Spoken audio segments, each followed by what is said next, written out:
Salut, c'est Tom de la Photo Avenue. Aujourd'hui, je te montre comment le mois dernier, j'ai gagné une médaille d'or avec un portrait intime.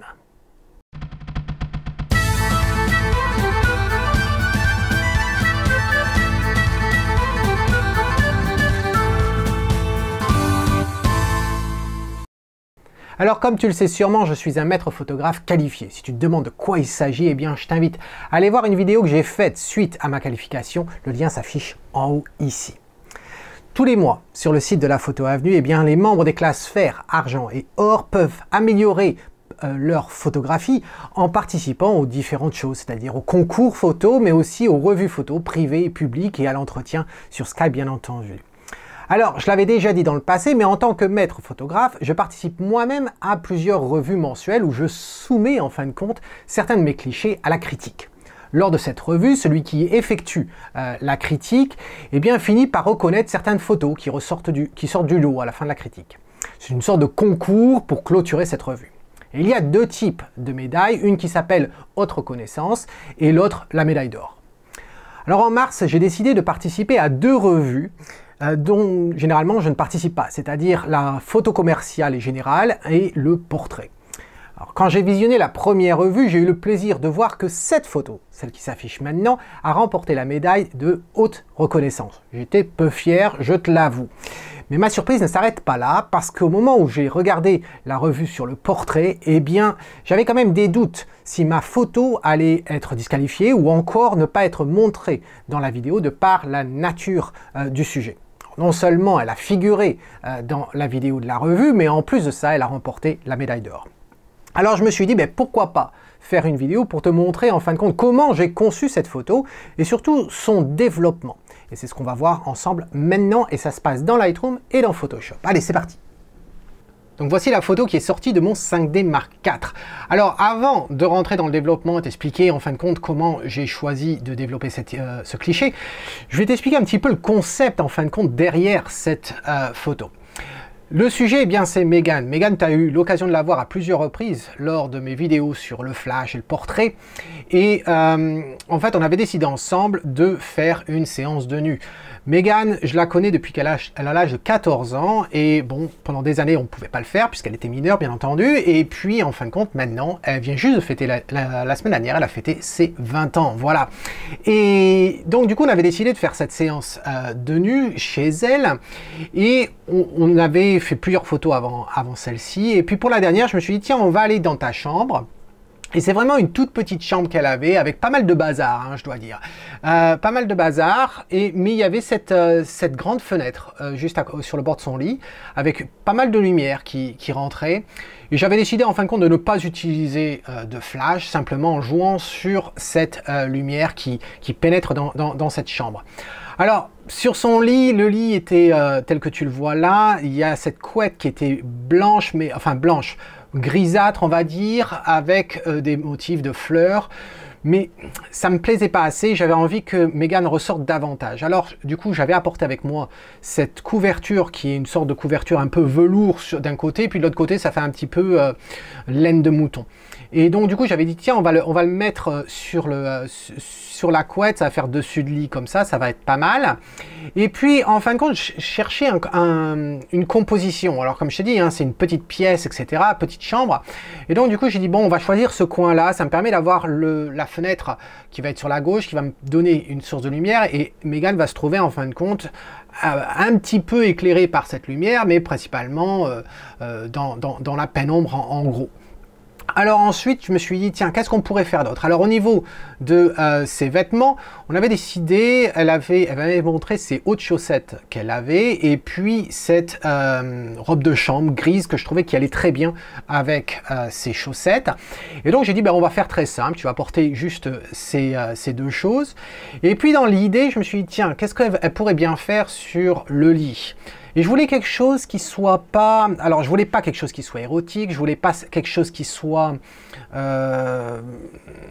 Oui, qui soit pas érotique, qui soit pas glamour, pas dans ce sens-là. Je voulais quelque chose de plus naturel. Une jeune fille chez elle dans sa chambre, et puis en fin de compte, je me dis tiens, pourquoi pas? Il y avait ce gros nounours là, cette grosse peluche là, et je me dis tiens, qu'est-ce qu'elle pourrait faire avec elle? Eh bien, pour lui faire un câlin, voilà. Et puis, quelle serait la raison derrière ce câlin? Ben, peut-être qu'elle est triste en fin de compte. Alors, j'ai demandé à Megan, je lui ai dit écoute, est-ce que tu aurais pas une lettre que un petit amoureux t'aurait envoyé ou quoi que ce soit, ou n'importe quelle autre lettre que tu aurais, est-ce que tu aurais ça? Donc effectivement, elle se trouvait avoir une lettre, donc elle a sorti la lettre, et puis du coup, donc j'ai aidé Megan à se positionner, à trouver une pose qui me convenait. Je voulais pas trop montrer, mais je voulais quand même qu'il y ait de la peau. Je voulais quelque chose pur et simple. Et donc pour moi, pur et simple, ça voulait signifier en fin de compte pas mal de peau, beaucoup de sous-entendus, mais une certaine délicatesse et une certaine fraîcheur en fin de compte. Et donc ensuite, une fois qu'on a trouvé la pose, j'ai simplement posé cette lettre devant elle. Et en fait, l'idée c'était, cette lettre, eh bien oui, c'était son petit amoureux qui lui avait envoyé. Et puis, alors je ne connais pas du tout le contenu de cette lettre, hein, j'imaginais en fin de compte le concept. Et puis j'ai dit, tiens, t'as reçu une mauvaise nouvelle. Voilà, et tu es triste, et la seule chose que tu as pour te consoler, eh bien, c'est ta peluche, c'est ton nounours, voilà. Et donc, elle a trouvé naturellement cette expression. Et tu remarqueras que au niveau de la lumière, c'était très pratique parce qu'en fin de compte, il y avait cette lumière qui venait éclairer un petit peu son épaule, un petit peu derrière l'oreille, un petit peu au niveau de sa joue, un peu sur le haut de sa cuisse, et puis en fin de compte, le bas de sa cuisse, pardon. Et puis après, tout le reste, c'était dans l'ombre ouverte, comme on dirait. Et puis cette lumière qui est plutôt uniforme et relativement douce dans toute cette pièce. Et je trouvais que c'était pas mal du tout. Alors j'avais utilisé certains filtres dont j'aurai l'occasion de t'en parler, des filtres doux qui ont tendance non pas tendance, hein, qui ont pour but en fin de compte d'adoucir la scène davantage. Et puis en fin de compte j'ai décidé de ne pas l'utiliser et puis d'y aller directement comme ça. Alors si ça t'intéresse au niveau des exifs, j'utilisais en fin de compte le 30 mm 1.4 de chez Canon et j'ai décidé en fin de compte de le faire à 2.8 pour avoir un petit peu de profondeur de champ quand même. Et puis une vitesse qui soit adéquate par rapport à l'ISO que j'avais. Je ne pouvais pas avoir une vitesse trop lente non plus, je voulais quand même qu'elle soit bien nette. Et puis les ISO, comme tu peux voir, hein, c'était de la pénombre quand même, donc je suis quand même monté à ISO 1250. Donc une fois qu'on a obtenu ça, voilà le cliché que l'on a. Et je dois dire, je suis très content avec ce cliché. Cela dit, il faut aller plus loin et tu vas voir le développement en fin de compte aller avec mon concept de départ. Là, quand je regarde la photo, quand j'ai regardé la photo, je me suis dit, la première chose, je savais de toute façon qu'elle n'allait pas être cadrée comme ça. À l'arrière même de l'appareil photo, j'avais regardé dans la view et j'avais testé différents cadrages et je m'étais dit de toute façon, toute la partie gauche de la photo ne m'intéresse pas. Donc ça allait être sûrement un carré ou quelque chose qui s'y approche, tel qu'un 4-5, ça devrait le faire. Donc, on se retrouve du coup dans Lightroom, on est dans le mode de développement là, mais absolument rien n'est fait. Comme tu peux regarder, hein, les réglages, il n'y a absolument rien. La balance des blancs, c'est celle qui a été faite telle quelle lors de la prise de vue. La balance de blanc, d'ailleurs, je l'avais faite en automatique à ce moment-là. Alors, qu'est-ce que j'ai fait? À partir de ce moment-là, je suis allé dans Photoshop. Et là, je te montre donc Photoshop.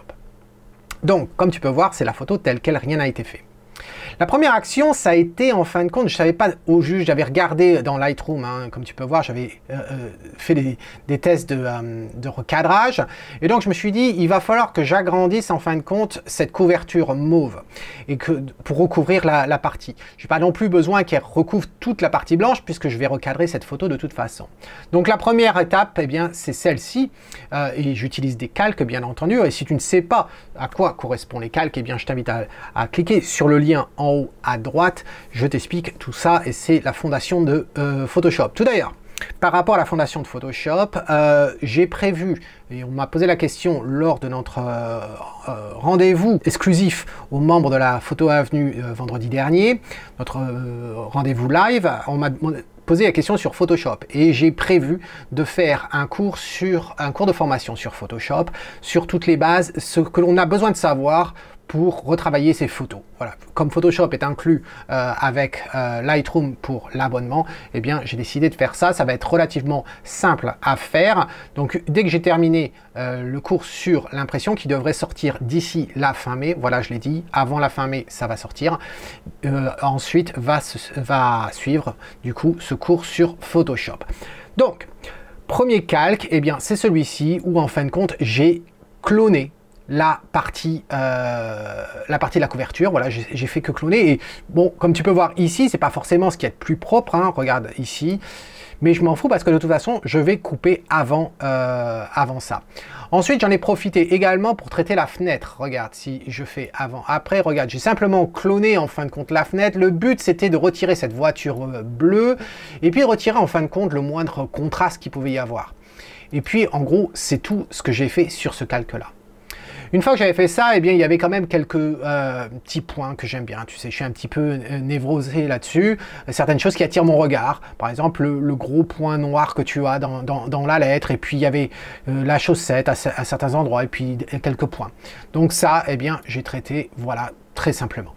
Mais le plus important dans ce développement, c'est ce qui suit. En fin de compte, je voulais une lumière tamisée, je voulais aussi que cette lumière vienne de la fenêtre, et c'est évident qu'elle le vienne, mais je voulais qu'elle soit diffuse et qu'elle nous crée ce voile que tu vois souvent dans mes portraits.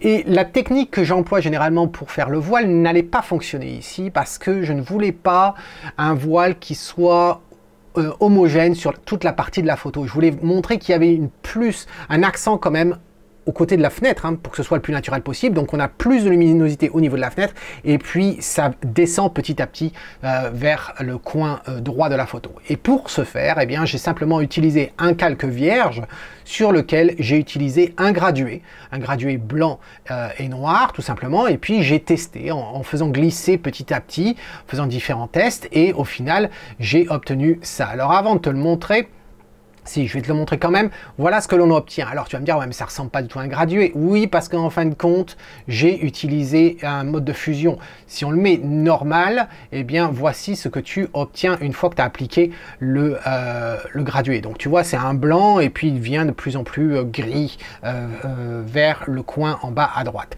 Alors, une fois que j'ai appliqué en fin de compte l'opacité à 44, j'ai trouvé que cette valeur-là correspondait. Il n'y a pas une solution miracle, hein. Entre 44 et 45, je vais pas voir la différence. Il s'avérait que bon, 44, ça me plaisait bien comme rendu. Je voulais aller plus loin et j'ai utilisé donc le mode de fusion superposition. Voilà. Et on obtient ce résultat-là. Alors une fois que j'avais ce résultat-là, eh bien, je me suis dit, il est temps pour moi d'aller dans Lightroom. Alors on repasse dans Lightroom et on se retrouve donc avec ce cliché, le même que tu vois dans Photoshop, tu vois, c'est exactement le même. Et c'est là, en fin de compte, que le plus gros du travail vient se faire. La première étape, bien sûr, alors, il n'y a pas forcément d'ordre hein, au niveau des étapes, mais la première idée, c'était, et je l'avais déjà remarqué en fin de compte sur l'euro, comme tu peux le voir ici, j'ai un preset que je crée moi-même, que j'utilise pour les mariages, etc. Et c'est souvent ma base en fin de compte. Et au départ, tu vois, ça donne ça. Voilà ce que j'avais sur l'euro, et puis ça m'a permis de traiter. Donc j'ai voulu appliquer en fin de compte ce preset, et ça donne ça. Alors qu'est-ce qui se passe dans ce preset? Je vais te le regarder, je vais te le montrer parce que c'est pas... Il n'y a pas de secret, hein. C'est une température un petit peu plus chaude, une teinte qui, comme tu peux le voir, hein, qui va un peu vers le magenta, une augmentation de l'exposition, les hautes lumières aussi, hein, on veut pousser les blancs. Les ombres, eh bien, je les assombris un petit peu parce que sinon le voile les rend tout un petit peu fadasse. Les blancs, eh bien les blancs je les baisse un petit peu quand même, puisque de toute façon j'ai augmenté l'exposition et j'avais augmenté les hautes lumières. Et les noirs, bien sûr, je les baisse. Voilà. Et puis enfin, la vibrance, qui est une saturation dans les tons moyens, eh bien j'ai descendu cette saturation. Voilà en ce qui concerne les réglages de base. Ensuite, il y a un autre réglage. Un autre réglage, c'est cette courbe de tonalité, en fin de compte, qui me crée un voile. Donc oui, en plus du voile que j'avais au sortir de Photoshop, eh bien j'ai appliqué celui-ci. Voilà la différence en fin de compte entre les deux. Alors attends, je vais revenir en arrière parce que j'ai pas envie de tout perdre ce que j'avais fait.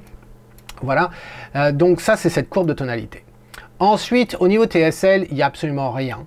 S'il y a la saturation un petit peu sur les rouges, comme tu peux voir, ça pousse, et un petit peu sur les oranges. Et la luminosité, on assombrit les rouges, on assombrit les oranges.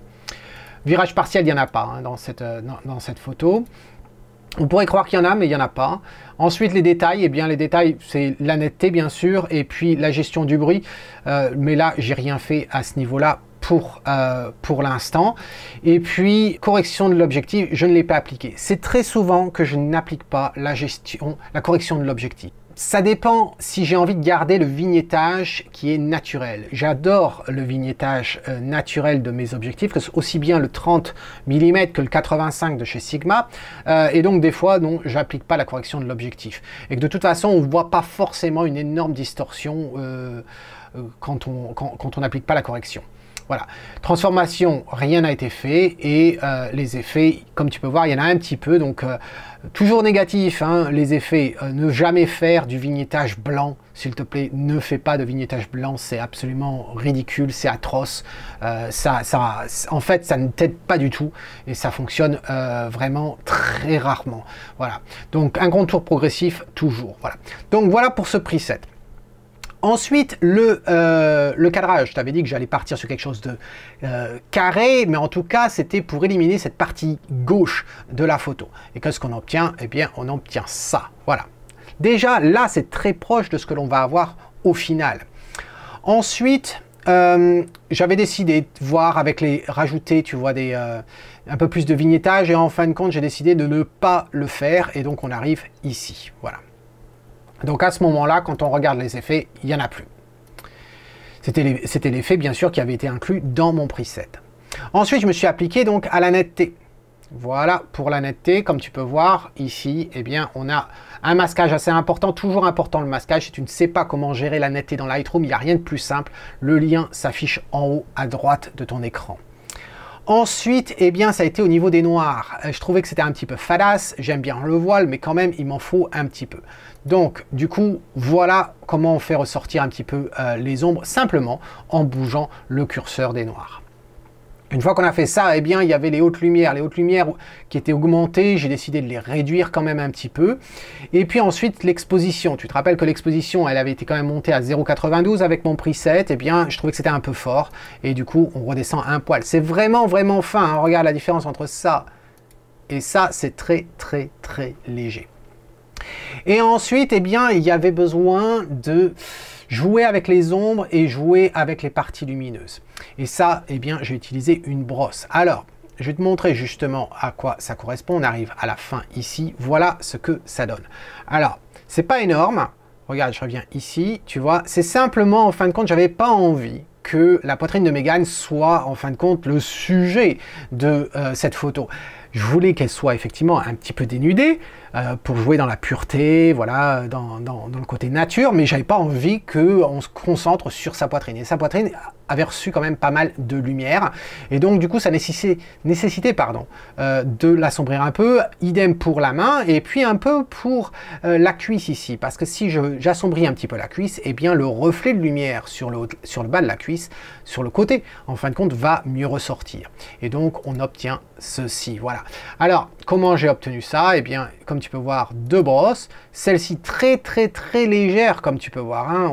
Là j'ai activé le masque rouge, il est là, mais tu vois, si je l'enlève, on voit à peine les choses, et comme tu peux voir, c'est simplement une exposition que j'ai augmentée de 0,38. L'autre par contre, donc ça c'était pour la luminosité, l'autre, eh bien sûr, c'est pour les ombres, et donc pour les ombres, voilà, je suis repassé à cet endroit-là, et j'ai baissé l'exposition sur ces zones-là.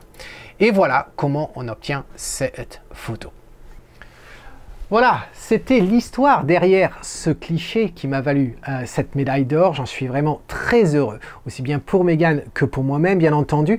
Dis-moi ce que tu as pensé de ce tutoriel, cette présentation, en fin de compte, cette explication derrière cette photo, comment je l'ai construite de A à Z. Est-ce que tu as appris des choses par ce développement, soit par Lightroom, soit dans Photoshop? Dis-moi tout ça dans un commentaire, tu sais que j'adore les commentaires. Et puis, si tu as apprécié, montre-le avec un pouce vers le haut, bien entendu.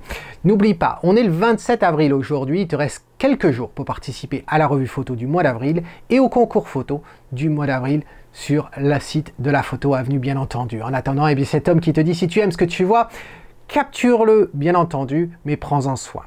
Cheers!